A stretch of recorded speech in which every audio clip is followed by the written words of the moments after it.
Merci beaucoup à ceux qui m'ont envoyé des questions en message privé. Nous allons essayer de répondre à certaines de ces questions ce soir et lors d'autres sessions, nous répondrons à d'autres questions. Que Dieu vous bénisse pour cela. Mais permettez-moi d'attirer votre attention sur un livre très important que vous devez avoir, ou peut-être deux livres.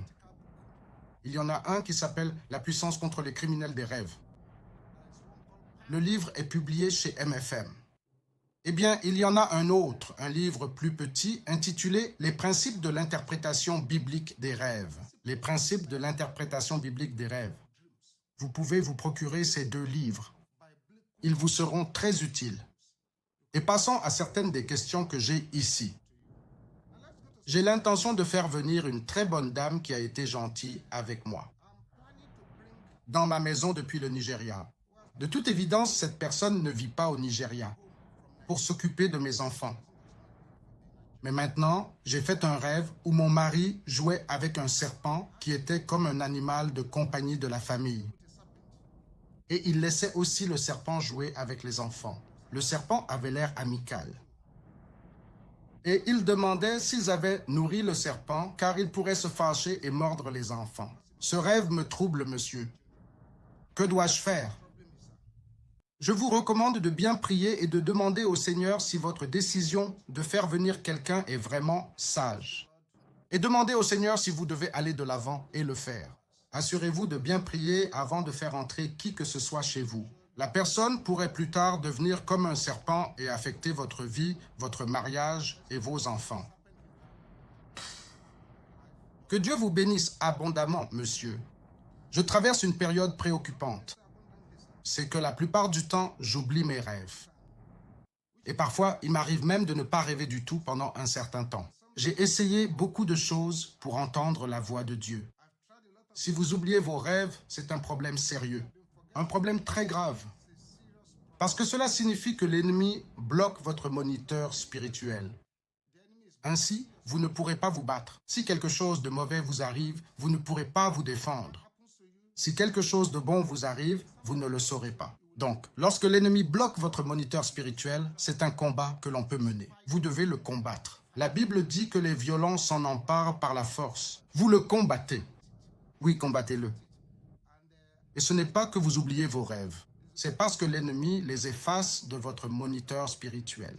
Il les enlève simplement pour que, lorsque vous vous réveillez, vous ne fassiez rien à ce sujet. Alors, priez très sérieusement.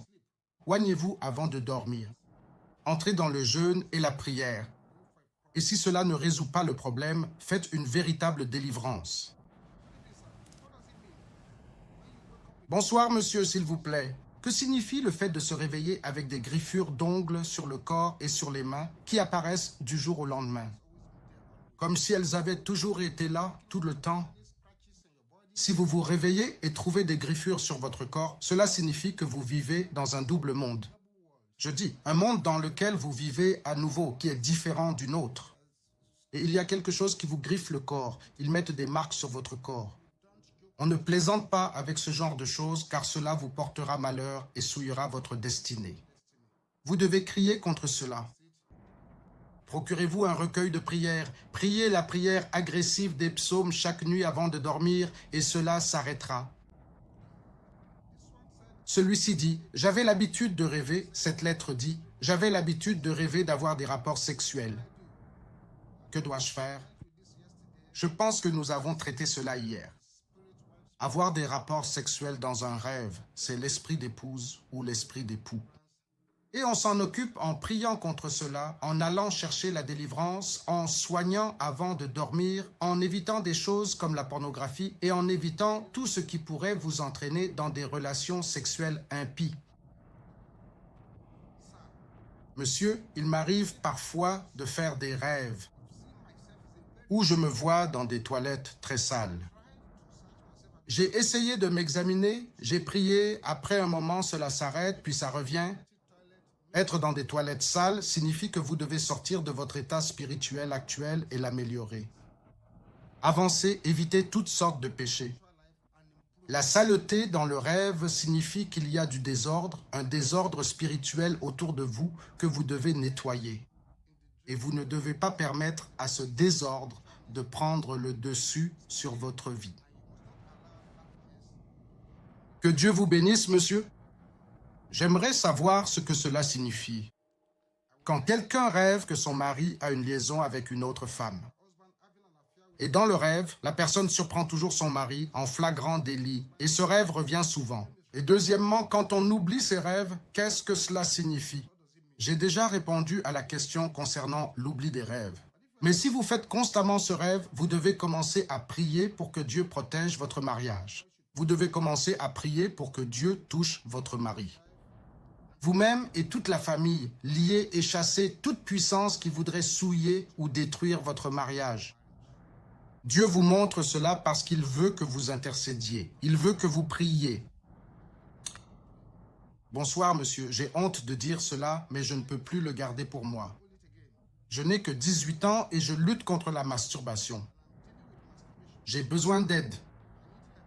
Il n'y a pas de moment où je ne peux pas me masturber.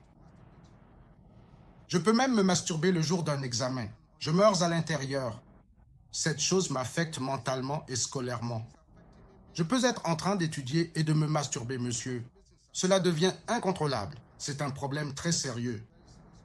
La masturbation est quelque chose dont tout le monde devrait s'éloigner. C'est-à-dire que la masturbation, c'est comme avoir des rapports sexuels avec soi-même.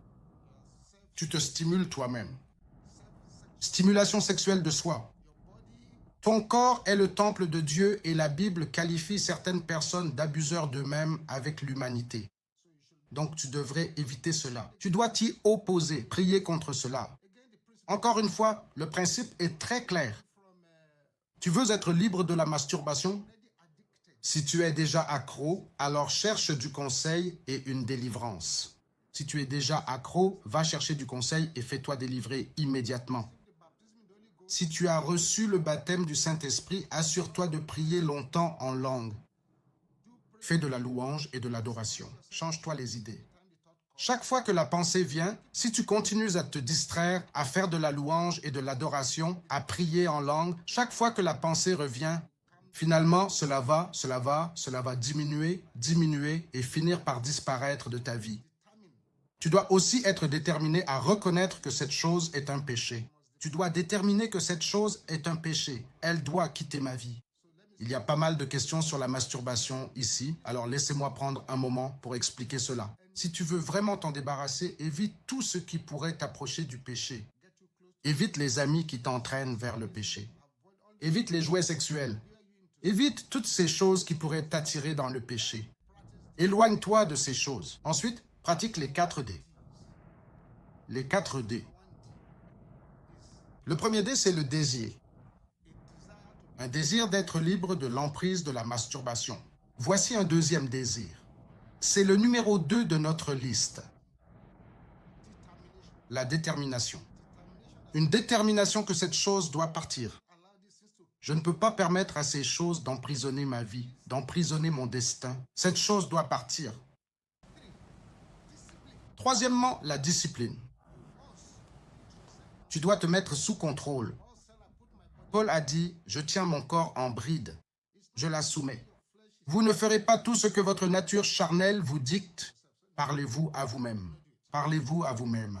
Dites non. Je ne le ferai pas. Masturber? Non, je ne me masturberai pas. Forniquer? Non, je ne le ferai pas. Parlez-vous à vous-même. Parlez-vous à vous-même comme vous m'entendez vous parler maintenant. Parle-toi à toi-même pour bien entendre dans ta tête que non, tu ne peux pas me contrôler. C'est moi qui commande ici. Il faut donc le désir d'être libre, la détermination d'être libre, la discipline pour être libre. C'est-à-dire dire non, non à ce que la chair te demande de faire. Non à toute chose mauvaise que l'ennemi te pousse à regarder. Non. Non est un mot très puissant. Dis non et tu coupes court. Et puis le 4e D, c'est la délivrance. Lorsque tu te retrouves dans une situation où tu as essayé de lire ta Bible, tu as essayé de confesser, tu essaies de faire toutes sortes de choses, mais le problème ne disparaît pas, alors ce qu'il faut, c'est la délivrance. Tu dois donc aller et te soumettre au ministère de la délivrance. Une autre question ici. Alors, je me suis vu avec des chaussures parfaitement inadaptées à mes pieds. Tout à coup, j'ai vu les chaussures dans les mains de ma tante. Et elle essayait de forcer les chaussures sur ses pieds. Et lorsqu'elle s'est rendue compte que les chaussures n'étaient pas à sa taille, elle les a données à sa deuxième fille. S'il vous plaît, que dois-je faire? Dans le domaine de l'interprétation des rêves, les chaussures représentent le mariage, tout comme tes cheveux représentent ta gloire. Donc, si quelqu'un se dispute avec vous au sujet de vos chaussures, si quelqu'un se bat pour vos chaussures, si quelqu'un vous prend vos chaussures et vous les transfère, c'est votre mariage que vous attaquez. Il faut donc riposter. C'est combattable. Dans tous nos livres, vous trouverez des prières pour riposter. Riposter. La Bible dit que depuis l'époque de Jean-Baptiste jusqu'à maintenant, le royaume des cieux a subi la violence et cette violence s'est imposée par la force. Une autre question ici dit, il m'arrive parfois de rêver que quelqu'un vole mon sac, mon téléphone portable. Il m'arrive parfois de me voir marcher nu, pieds nus. Ce genre de rêve est vraiment, vraiment mauvais. Demain, par la grâce de Dieu, nous devrions pouvoir traiter certains de ces rêves. Et je pourrai partager avec vous l'interprétation de ces rêves. Que Dieu te bénisse, Jésus. Je dois m'arrêter pour l'instant. Je répondrai à d'autres questions la prochaine fois. Vos rêves et votre destinée. Dans le livre de la Genèse, chapitre 28, verset 10. Genèse 28, verset 10. Genèse 28, verset 10, nous lisons au sujet de Joseph. Genèse 28, nous lisons au sujet de Jacob. Genèse 28, verset 10, nous lisons au sujet de Jacob. Genèse 28, verset 10. Et Jacob partit de Beer-Shéba et se dirigea vers Aram. Il arriva dans un certain lieu et y passa la nuit, parce que le soleil s'était couché. Il prit les pierres de cet endroit, les plaça sous sa tête comme oreiller et se coucha là pour dormir. Et il fit un rêve. Et voici, une échelle était dressée sur la terre et son sommet atteignait le ciel. Et voici, les anges de Dieu montaient et descendaient sur elle. Et voici, l'Éternel se tenait au-dessus d'elle et dit, « Je suis l'Éternel, le Dieu d'Abraham, ton père, et le Dieu d'Isaac, la terre sur laquelle tu es couché. Je la donnerai à toi et à ta descendance. Ta descendance sera aussi nombreuse que la poussière de la terre, et tu t'étendras à l'ouest, à l'est, au nord et au sud. Et en toi et en ta descendance seront bénies toutes les familles de la terre. Et voici, je suis avec toi. Je te garderai partout où tu iras. Je te ramènerai dans ce pays, car je ne t'abandonnerai pas avant d'avoir accompli ce que je t'ai dit. » Et Jacob se réveilla de son sommeil. Et il dit, « Assurément, l'Éternel est en ce lieu. » Et je ne le savais pas. Jacob a fait un rêve de destinée. Puisses-tu faire des rêves de destinée au nom de Jésus? Maintenant, le même chapitre 37 de la Genèse. Genèse, chapitre 37.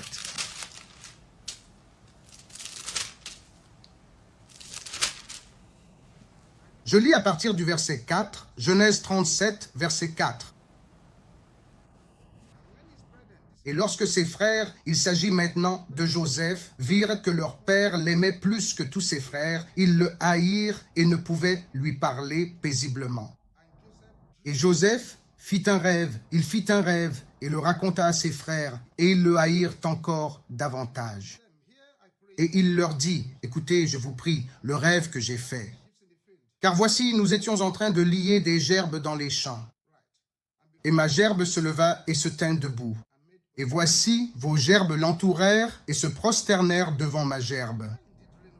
Et ses frères lui dirent, « Est-ce que tu régneras vraiment sur nous, ou bien est-ce que tu domineras vraiment sur nous ?» Et ils le haïrent encore davantage à cause de ses rêves et de ses paroles. Ainsi, Joseph a eu ce que nous appelons un rêve de destinée. Le rêve de Joseph l'a conduit de la prison au palais. Chaque homme doit avoir son propre rêve de Joseph. Je prie pour que vous ayez votre rêve de Joseph au nom puissant du Seigneur Jésus-Christ. Tout homme qui veut une percée hors du commun doit avoir son propre rêve de Jacob. Votre rêve de Joseph vous permet de voir dans l'avenir. Votre rêve de Joseph est l'image céleste de votre vie qui vous est révélée. Il existe quelque chose qu'on appelle le rêve de Joseph. Tu auras ce rêve de Joseph au nom de Jésus. Ton rêve de Joseph est le rêve de ta véritable vie à laquelle tu es censé croire. Dieu te montre qui tu es censé être. Ton rêve de Joseph est ta vie divine que Dieu a implantée dans ton esprit pour te permettre de l'accomplir. Ton rêve de Joseph est ta destination divine sur terre, là où Dieu l'a destiné. Souviens-toi, Joseph a traversé tant de tribulations. Ils l'ont jeté dans la fosse. Il s'est souvenu de son rêve et a dit « Non, non, cela ne peut pas être mon terminus. Cela ne peut pas être mon terminus. Je ne vais pas finir dans ce trou. Ce n'est pas ici que les gens se prosterneront devant moi, pas dans ce trou. » Ensuite, ils l'ont emmené dans la maison de Potiphar. Encore une fois, il y avait Potiphar, sa femme et ses serviteurs. Et il a dit, non, ceci non plus ne peut pas être mon terminus. Personne ne va faire cela. Combien de personnes vont se prosterner devant moi ici? Personne ne se prosterne devant moi ici. Encore une fois, il est passé de cet endroit à la prison. Même dans la prison, il le savait. Non, mon rêve ne me dit pas que je finirai là-bas. Puisses-tu avoir le rêve de Joseph au nom de Jésus? Ainsi, toute personne qui veut connaître un certain succès doit avoir le sien ou le sien propre. Le rêve de Joseph. Le rêve de Joseph est un sommet de montagne d'où l'on voit sa destinée au loin. C'est la lampe qui éclaire nos chemins lorsque nous traversons les vallées de la difficulté. Mais si tu n'as pas ce rêve, lorsque des choses t'arrivent, tu pourrais te décourager. Tu pourrais devenir malheureux. Tu pourrais devenir amer. Tu pourrais devenir triste parce que tu n'as pas vu où tu vas. Tu ne connais pas ta destinée, tes rêves, tu ne l'as jamais eu. Il est temps de prier et de ne pas plaisanter avec tes rêves. C'est aussi le moment de prier pour avoir ton propre rêve de Joseph. C'est le tien. Le rêve de Joseph est le feu intérieur qui te pousse en avant. À travers les nuits les plus sombres de ta vie, il te porte à travers cela. Ces nuits les plus sombres de ta vie, c'est ton propre rêve. Une fois que tu as eu ce rêve, que Dieu t'a montré ce que tu dois devenir, ce que tu dois faire, alors tu peux établir un lien entre tes rêves et ta destinée. Maintenant, il existe 6 types de rêves. 6 types de rêves que les gens font. Il y a premièrement les rêves qui t'ajoutent quelque chose. Ils t'apportent quelque chose. Deuxièmement, il y a des rêves qui t'enlèvent quelque chose. Tu fais un rêve, il t'enlève quelque chose, il n'apporte rien à ta destinée. Il retire quelque chose à ta destinée. Troisièmement, il y a des rêves qui te laissent tels qu'ils t'ont trouvé. Ils sont soit utiles, soit inutiles. Ce sont juste des rêves d'essai. Ils te laissent simplement tels qu'ils t'ont trouvé. Quatrièmement, il y a des rêves qui te vident totalement. Ton rêve viendra et il videra la destinée de la personne. Je prie pour que tu n'aies pas de rêve qui vide en toi, au nom de Jésus.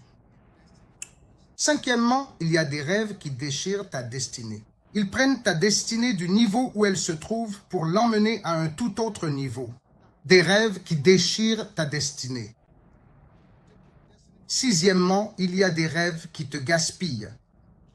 Il y a des rêves qui gaspillent.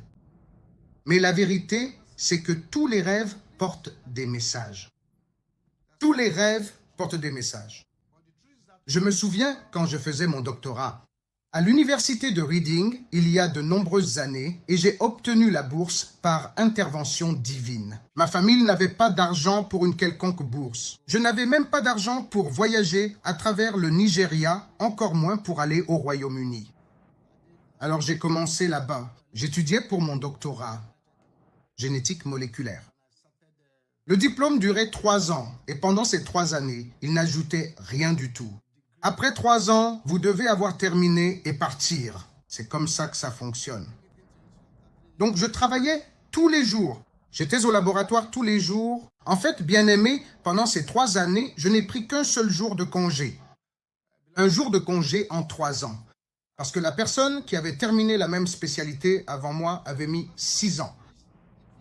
Certains ont mis 5 ans pour obtenir ce diplôme et moi je n'avais que 3 ans.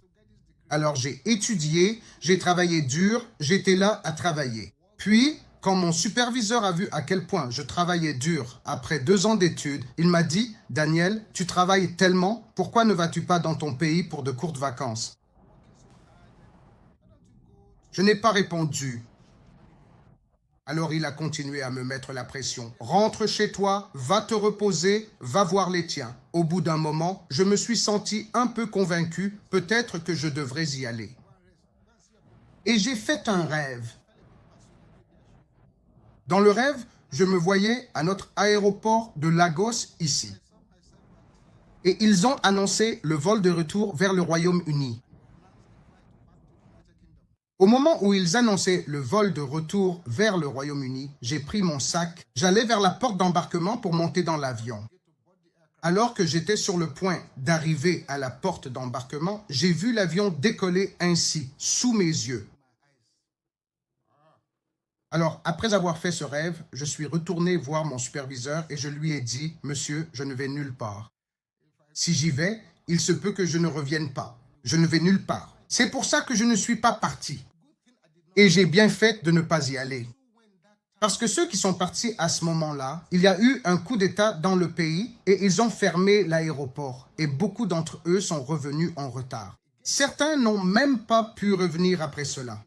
Voilà comment un rêve peut te guider. Il y a des rêves qui t'aident, il y a des rêves qui te détruisent. Ainsi, ton rêve peut être un lieu de rencontre divine. Avec le Tout-Puissant, je prie que le Seigneur te rencontre dans tes rêves cette nuit au nom de Jésus. Je prie que tu rencontres le Dieu d'Élie dans ton rêve, au nom puissant du Seigneur Jésus-Christ. Je prie que le Dieu d'Élie se lève en ta faveur et te fasse avancer. Et tu le verras dans ce rêve au nom de Jésus. Mais alors, pourquoi Dieu utilise-t-il les rêves pour nous parler? Tu te demandes peut-être pourquoi il utilise les rêves pour nous parler. C'est parce que, premièrement, nos esprits sont encombrés par les préoccupations de la journée. Des esprits embrouillés par les affaires du jour. Deuxièmement, c'est parce que le seul moment de calme que certaines personnes ont, c'est lorsqu'elles dorment. Du bruit dans la cuisine, du bruit dans la rue, du bruit sur le lieu de travail, du bruit partout. Alors, le seul moment de calme qu'ils ont, c'est lorsqu'ils dorment.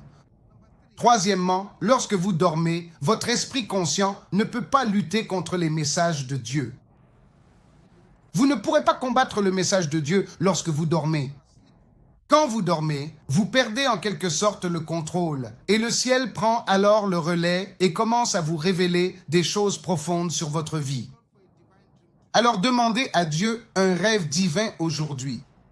Demandez à Dieu de vous révéler votre rêve de Joseph et rapprochez-vous du Tout-Puissant.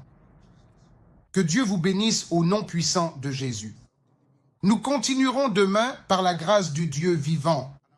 Maintenant, fermez les yeux, bien-aimés, et je veux que vous priez vraiment avec force pour vous-même ce soir. Ne laissez la voix de personne être plus forte que la vôtre là où vous êtes. La Bible dit que les violents s'en emparent par la force. Les violents s'en emparent par la force. Dis, ennemi de mon rêve de Joseph, mourez au nom de Jésus.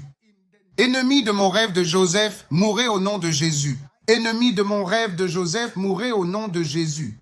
Ennemi de mon rêve de Joseph, mourez au nom de Jésus. Ennemi de mon rêve de Joseph, mourez au nom de Jésus. Ennemi de mon rêve de Joseph, mourez au nom de Jésus. Au nom de Jésus, nous prions. Amen. Je déclare, par la puissance du sang de Jésus, j'annule tout rêve de rétrogradation. Par la puissance du sang de Jésus, j'annule tout rêve de rétrogradation. Par la puissance du sang de Jésus, j'annule tout rêve de rétrogradation. Par la puissance du sang de Jésus, j'annule tout rêve de rétrogradation. Par la puissance du sang de Jésus, j'annule tout rêve de rétrogradation. Au nom de Jésus, nous prions. Amen. Que tout pouvoir chargé de détruire mes rêves et mon destin meure au nom de Jésus. Tout pouvoir assigné à détruire mon rêve de destinée meurt au nom de Jésus. Tout pouvoir assigné à détruire mon rêve de destinée meurt au nom de Jésus. Tout pouvoir assigné à détruire mon rêve de destinée meurt au nom de Jésus. Meurs au nom de Jésus. Meurs au nom de Jésus. Meurs au nom de Jésus. Au nom de Jésus, nous prions. Amen. Que tout adversaire de mes rêves, œuvrant contre mon destin, soit paralysé au nom de Jésus. Que tout adversaire de mes rêves, œuvrant contre mon destin, soit paralysé au nom de Jésus. Soit paralysé au nom de Jésus. Soit paralysé au nom de Jésus. Au nom de Jésus, nous prions. Amen. 2 prières de plus. Dites, rêves anti-progrès, mourez au nom de Jésus. Rêve anti-progrès, mourez au nom de Jésus. Rêve anti-progrès, mourez au nom de Jésus. Rêve anti-progrès, mourez au nom de Jésus. Rêve anti-progrès, meurt au nom de Jésus. Rêve anti-progrès, meurt au nom de Jésus. Au nom de Jésus, nous prions. Amen. Enfin, priez ainsi. Faites entendre votre voix là où vous êtes. Que les rêves qui changeront ma vie se manifestent au nom de Jésus. Que les rêves qui changeront ma vie se manifestent au nom de Jésus. Que les rêves qui changeront ma vie se manifestent au nom de Jésus. Que les rêves qui changeront ma vie se manifestent au nom de Jésus. Manifeste-toi au nom de Jésus. Manifeste-toi au nom de Jésus. Au nom de Jésus, nous prions. Amen. Je décrète sur ta vie que toute parole destinée à te faire régresser sera détruite au nom de Jésus. Je décrète sur ta vie que tes résultats et tes témoignages couvriront de honte tes moqueurs, au nom puissant du Seigneur Jésus-Christ. Je décrète sur ta vie que le feu dévorant du Saint-Esprit consumera et asséchera toute maladie dans ton corps, même pendant que tu m'écoutes, au nom de Jésus. Je prophétise sur ta vie que les rêves de ta destinée se manifesteront, se manifesteront, se manifesteront, se manifesteront au nom de Jésus. Cela se manifestera au nom de Jésus. Tu auras ton rêve de Joseph qui te fera avancer au nom puissant du Seigneur Jésus-Christ. Je te couvre du sang de Jésus maintenant et je décrète qu'il continuera de bien aller pour toi. Merci, Père Céleste. Couvre tes enfants du sang de Jésus. Toute force voulant t'attaquer pour nos prières de ce soir sera humiliée au nom de Jésus. Et tout bien qui vous a été volé en rêve, le Tout-Puissant vous le rendra au septuple, au nom puissant du Seigneur Jésus-Christ. Merci, Père Céleste. Au nom puissant de Jésus, nous prions. Amen. Amen. Amen. À demain. Que Dieu vous bénisse au nom de Jésus. Au revoir pour l'instant.